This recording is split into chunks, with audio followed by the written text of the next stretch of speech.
ओम शांति। प्रत्येक ब्रह्मावश्यंकर लक्ष्य बाप समान हेबा। बाबांक समान हेबा पाई ब्रह्मा बाबांक विषय बहुत किछि जानिबा जरूरी। बाबांक सहित जो दिव्य पवित्र आत्मा माने रहुथिले तांक अंग संगरे जो दिव्यता अलौकिकता से बाबांक ठारू अनुभव करिछंती तांको कर्म व्यवहाररू आमे सेई मानकर अनुभव को सुनी पढ़ी किछि बाबांक विषय अधिका जानी पारंती।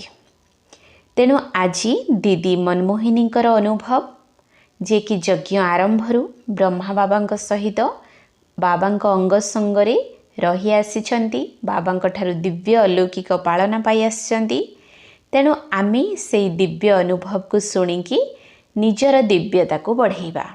तेणु आसंतु आज आमे ब्रह्मा बाबांक जीवन कहानी विषय किछि जानिबा।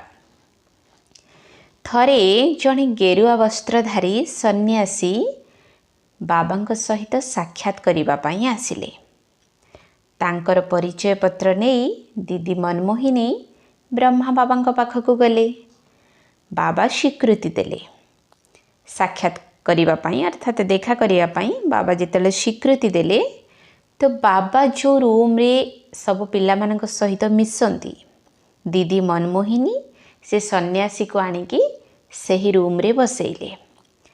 सेही रूम रे गोटे दरी पड़ी थिला एवं गोटे गद्दी थिला। से सन्यासी आसिकी से दरी उपरे बसिले एवं सामनारे गोटे गद्दी थिला जोठी ब्रह्मा बाबा बसुथिले। सन्यासी बसिबा परे ब्रह्मा बाबा से रूम को आसिले एवं बाबा जेतेबेले आसिले सम्मान दृष्टिरू सन्यासी उठिकी छिड़ा ही पड़िले। बाबा सन्यासी को गद्दी रे बसिबा पई कहिले एवं निजे तळे बसिगले। सन्यासी संकोचर सह कहिले, ना बाबा मु तळे बसुछि, आपण गद्दी रे बसंतु। बाबा कहिले, एपरि होई परिबो नाही पुत्र। सन्यासी माने एही भारतर बहुत सेवा करिछंती। तांकर पवित्रता पाई आज सृष्टि रहिछि, नचेत समस्ते गरम तावा परी काम अग्नि रे जली मरी जाई थांते। निजर महिमा सुनी सन्यासी बहुत खुशी होई गले, किंतु गद्दी रे बसिले नाही। उभय तळे बसी वार्तालाप कले। बाबा ज्ञान देवा मध्यरे एकथा मध्य कहिले जे सन्यासी माने शिवोहम्र ज्ञान देई मनुष्य मानकु शिव परमात्मा कठारु विमुख करिछंती। किंतु मु देखिली सन्यासी एकथा सुनी मध्य चिड़िले नाही किंबा ग्लानि अनुभव करले नाही। सन्यासी मनरे ए भावना आसी जाइथिला जे आमर जे मत बा सिद्धांत भल ताहार ये प्रशंसा करुछंती एवं जहा भूल बोली लागुछि ताको तर्कसंगत जुक्ति माध्यम रे बुझाउछंती। तेणु खराब भाविबा बा चिड़ीबार किछि कथा नाही। से बहुत खुशीर सह ज्ञान शुणी प्रसाद सेवन करी संतुष्ट मनरे विदाय नेले। ए प्रसंगरु मु एहा शिखिली जे प्रत्येक मनुष्य को प्रथमे स्नेह और उचित सम्मान दे तापरे ज्ञान देवा आवश्यक। दीदी तांको जीवन रो आउ गोटिए घटना को शेयर करुछंती। किछि दिन पाई बाबा मते यज्ञवश्य मानकु वस्त्र प्रदान करिवार कार्य निमित्त रखिथिले। थरे मु ए कार्य संबंध रे किछि परामर्श नेबा पाई गली। बाबा मते शिक्षा देई कहिले, देख झियो, बाबा तुमको अधिकार देइछंती यज्ञवश्य को आवश्यक अनुଯାयी वस्त्र देबा पाई, किंतु देबार विधि मध्य बहुत ज्ञानयुक्त स्नेहपूर्वक हेउ, जेपरि सर्वदा समस्ते संतुष्ट रुहंतु। समस्तंकु जଣା अछि जे हा भोला बाबांक भंडार। एहा मध्य मने रख, एथिरे केही हैरान न हुअंतु, खुशी रुहंतु। जदि केही वश्य तुमको किछि मागुछि तेबे ता अर्थ तुमी ताहा ताकू देबाकू भूली जाइछ। एहा ठीक कथा नुहे, काहींकिना सेमाने सर्वस्व त्यागी संतान ତେଣୁ ମୋତେ ତାଙ୍କ ସମସ୍ତ ମନସ୍କାମନା ସ୍ୱତଃ ପୂରଣ କରିବାର ଅଛି। ଯଦି ସମୟ ଅନୁଯାୟୀ ତାଙ୍କୁ ଆବଶ୍ୟକ ବସ୍ତୁ ନ ମିଳେ ତେବେ ଏମିତି ହୋଇପାରେ ଯେଉଁମାନଙ୍କର ଅବସ୍ଥା ଜ୍ଞାନରେ ପରିପକ୍ୱ ହୋଇନାହିଁ ତାଙ୍କର ବୁଦ୍ଧି ଲୌକିକ ଘର ଆଡ଼କୁ ଚାଲିଯିବ। ସେମାନେ ଭାବିବେ ଆମେ ଯେତେବେଳେ ଘରେ ଥିଲୁ ଆମର ଭଲରେ ପାଳନା ହେଉଥିଲା, ଆମକୁ ମାଗିବାକୁ ପଡ଼ୁନଥିଲା, ଆପେ ଆପେ କପଡ଼ା ମିଳୁଥିଲା।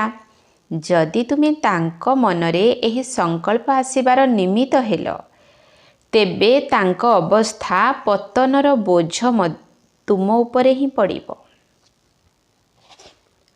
ଅର୍ଥାତ୍ ତୁମର ଜମା ହେବା ପରିବର୍ତ୍ତେ କ୍ଷତି ହେଲା। ତେଣୁ କେବେ ଏପରି କରିବ ନାହିଁ। ଦ୍ୱିତୀୟ କଥା, ତୁମକୁ ଅଧିକାର ତ ଦିଆଯାଇଛି, ତଥାପି ବସ୍ତ୍ର ଦେବା ପୂର୍ବରୁ ଥରେ ପଚାରି ନିଅ, କାହିଁକି ନା ବାବା ସମସ୍ତଙ୍କର ନାଡ଼ିକୁ ଜାଣିଛନ୍ତି। ଆଉ ଗୋଟିଏ ଘଟଣା, ଆମେ ପ୍ରାୟ ଭାବିଥାଉ ଯେ ଆମେ ପୁରୁଷାର୍ଥୀ, ଆମେ ତ ସମ୍ପୂର୍ଣ୍ଣ ହୋଇନାହୁଁ। ପୁରୁଷାର୍ଥୀ ଦ୍ୱାରା ଭୁଲ ହେବା ସ୍ୱାଭାବିକ। ଥରେ ଏଭଳି ଏକ ଘଟଣା ଘଟିଲା ଯେଉଁଥିରେ ବାବା ଏହି ଦୁର୍ବଳ ସଂକଳ୍ପର ମାନ୍ୟତାକୁ ସଂଶୋଧନ କରି ମୋତେ ସତର୍କ କରାଇଲେ। ଥରେ ପାଟି ମଧୁବନରୁ ବିଦାୟ ନେଇଗଲେ। ତାଙ୍କ ହାତରେ ଅନ୍ୟ କେତେକ ଭାଇ ଭଉଣୀଙ୍କ ପାଇଁ ଯଜ୍ଞ ପ୍ରସାଦ ପଠାଇବାର ଥିଲା, କିନ୍ତୁ ମୁଁ ଭୁଲିଗଲି। ତାପରେ ମୁଁ ବାବାଙ୍କୁ ଯାଇ କହିଲି, ବାବା ମୋର ଭୁଲ ହୋଇଗଲା। ବାବା କହିଲେ, ଏହା ଏକ ସାଧାରଣ ଭୁଲ ନୁହେଁ, ବହୁତ ବଡ଼ ଭୁଲ। ଯଦି ତୁମେ ଯଜ୍ଞ ପ୍ରସାଦ ପଠାଇଥାନ୍ତ ତେବେ ପିଲାମାନେ ବହୁତ ଖୁସି ହୋଇଥାନ୍ତେ ଏବଂ ଶିବ ବାବାଙ୍କ ସ୍ମୃତିରେ ରହିଥାନ୍ତେ।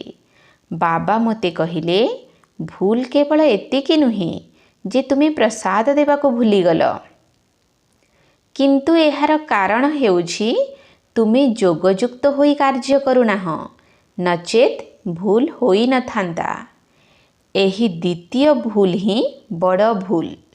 ସେହିଦିନଠାରୁ ମୁଁ ଏହାକୁ ସବୁଠାରୁ ବଡ଼ ଭୁଲ ଭାବି ଯୋଗଯୁକ୍ତ ସ୍ଥିତିରେ କର୍ମ କରିବାର ପୁରୁଷାର୍ଥ କଲି।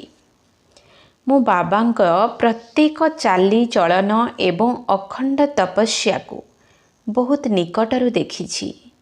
ପ୍ରତ୍ୟେକ ମନୁଷ୍ୟ ବୁଝିପାରୁଥିବେ ଯେ ସୃଷ୍ଟିର ପ୍ରଥମ ନମ୍ବରର ଆତ୍ମା ସବୁଠାରୁ ଅଧିକ ବୁଦ୍ଧିମାନ, ସବୁଠାରୁ ଅଧିକ ଶକ୍ତିଶାଳୀ ଏବଂ ସବୁଠାରୁ ଅଧିକ ପବିତ୍ର ହୋଇଥିବେ।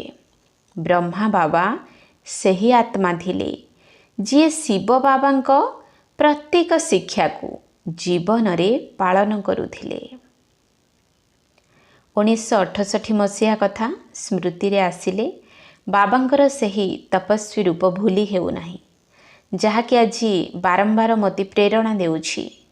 ଯେତେବେଳେ କି ବାବା ଖେଳିବା ମଧ୍ୟ ବନ୍ଦ କରିଦେଇଥିଲେ, ବାବା ଅଧିକ ସମୟ କୁଡ଼ିଆରେ ଏକାନ୍ତ ଭାବେ ଗଭୀର ମଗ୍ନ ସ୍ଥିତିରେ ଲୀନ ରହୁଥିଲେ। ଏହି ଅନ୍ତିମ ବର୍ଷରେ ବାବା ନିରନ୍ତର ଯୋଗର ସର୍ବୋଚ୍ଚ ସ୍ଥିତିରେ ପହଞ୍ଚି ଯାଉଥିଲେ। ମୁଁ ଦେଖିଛି ବାବା କଥା ହେଉ ହେଉ ମଝିରେ ମଝିରେ ଅବ୍ୟକ୍ତ ହୋଇଯାଉଥିଲେ, ଅଶରୀରୀ ମଧ୍ୟ ହୋଇଯାଉଥିଲେ, ଯେପରି ଶୁଣି ମଧ୍ୟ ନିର୍ଲିପ୍ତ ରହୁଥିଲେ। ନା ବାବା ବିସ୍ତାରରେ ସେବା ସମାଚାର ଶୁଣୁଥିଲେ, ନା ବିସ୍ତାରରେ ଉତ୍ତର ଦେଉଥିଲେ। ବାଣୀର ପ୍ରୟୋଗ କରି ମଧ୍ୟ ବାଣୀରୁ ଉର୍ଦ୍ଧ୍ୱ ସ୍ଥିତିରେ ରହୁଥିଲେ।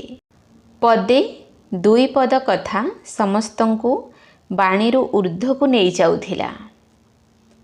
କେବେ କେବେ ମୁଁ କିଛି କହୁଥିବି, ଦେଖିଲା ବେଳକୁ ବାବା ଯେପରି ନାହାନ୍ତି।